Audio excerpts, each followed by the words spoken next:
हमारे जो इस पार्टी के जो शीर्ष नेतृत्व के लोग आए थे, उन्होंने हमसे पूछा कि इस इलाके के सबसे बड़े मुद्दे क्या है।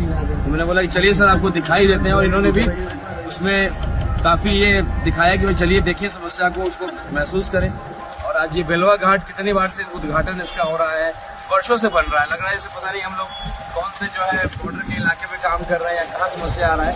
20 साल हो गए ये पुल जो है केवल उद्घाटन होता है, बेलवा घाट बनाया नहीं जा सकता। रघुनाथ झा जी यहाँ इस संसद में उन्होंने 4 पिलर बहुत पहले गड़ाया था, और आज तक जो है ये सबसे मुख्य सड़क है। अभी हम लोग ढाका में थे और ढाका से शिवहर जा रहे हैं, शिवहर जाने का ये मुख्य सड़क, और अभी हम लोग ऊपर चलेंगे तो गाड़ियाँ हिलती हैं वो, और पूरा धूल, पूरा मोटरसाइकिल वाला गिर जाना, बारिश अगर हो जाए इसके हालात इतने बदतर हो जाते हैं। और ये मुख्य सड़क है।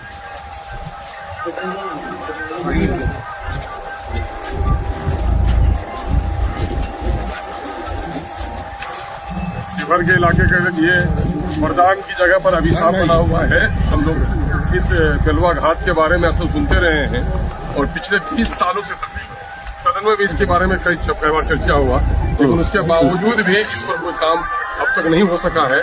और 20 वर्षों से खाओ पकाओ अभियान के तहत सरकार इस बांध के नाम पर लूट रही है, और यहाँ पर यह काम अब तक मुकम्मल नहीं हो पाया है। ये हाल खुलगया घाट का भी है, और इन समस्याओं का निदान करना हमारी पार्टी की प्राथमिकता है। और यकीनन है कि राणा रंजीत साहब को जिताइए, और इन मुद्दों पर यकीनन है कि माटी का बूथ इस मसले पे जरूर काम करेगा। हम आपसे अपील करते हैं कि अगर इस इलाके के इन मुद्दों का अगर हल आप चाहते हैं, तो यकीनन है कि उन मुद्दों की लड़ाई के लिए आप उन्हें वोट दीजिए जो इन मुद्दों के बारे में जिनको जानकारी है। मैं समझता हूँ, दावे के साथ में कह सकता हूँ, राणा रंजीत के अलावा दूसरे जो प्रत्याशी हैं न उनको इसकी फिक्र है, न उसको जानकारी है।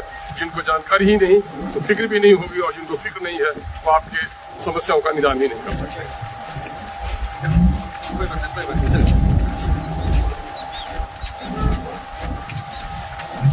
देखिए, यहाँ पर हमारे जो उम्मीदवार है राणा रंजीत साहब, उन्होंने जब मुझे ये बताया कि ये जो रास्ता है जो बेलवा घाट जिसके पास अभी हम आए हैं देखने के लिए, उन्होंने कहा कि 20 साल से ये काम पड़ा हुआ है, और सिर्फ इसके उद्घाटन होते हैं, इसके नाम पर पैसा उठाया जाता है। लेकिन ये रास्ता जो है, जो 2 अलग अलग शहरों को, गाँवों को जोड़ने वाला रास्ता है, इसकी हालत क्या है। तो हमने सोचा कि चलिए जाके खुद देखते हैं, ताकि मौका मिला तो हम पार्लियामेंट के अंदर आवाज़ उठाएंगे, और मौका मिला तो यकीनन आप लोगों की दुआ रही करुण इमरान साहब और हमारे राणा रंजीत साहब अगर पार्लियामेंट के अंदर आए, ये सवाल सरकार से उठाया जा सकता है कि अगर पार्लियामेंट की नई बिल्डिंग बनाना है तो 20,000 करोड़ रुपया खर्च करके तो 2 साल के अंदर बना लेते हैं, ताकि तुम्हारे MP बड़े आराम के साथ वहाँ पर बैठ सकें। लेकिन यहाँ पर गरीब लोग जो इस रास्ते का इस्तेमाल कर रहे हैं, उनके रास्ते की फिक्र आपको 20 साल से नहीं हुई है। यहाँ पे सिर्फ उद्घाटन के ऊपर उद्घाटन किए जा रहे हैं।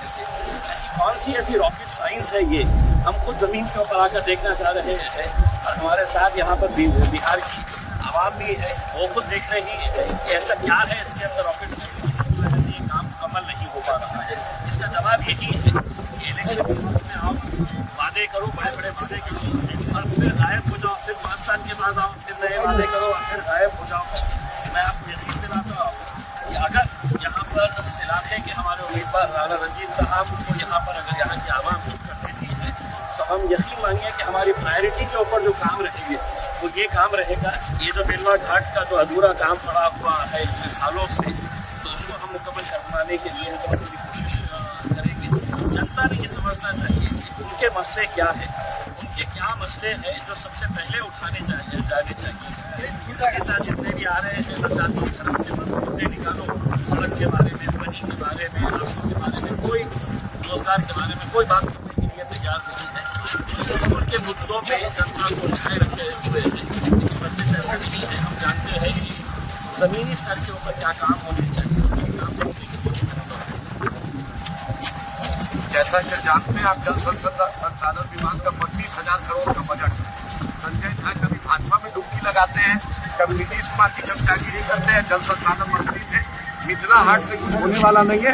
यहाँ के 20 साल की समस्या जो है ये घाट का, यहाँ के लोगों की परेशानी है। नेपाल के चलते पानी में पूरा इलाका डूब जाता है।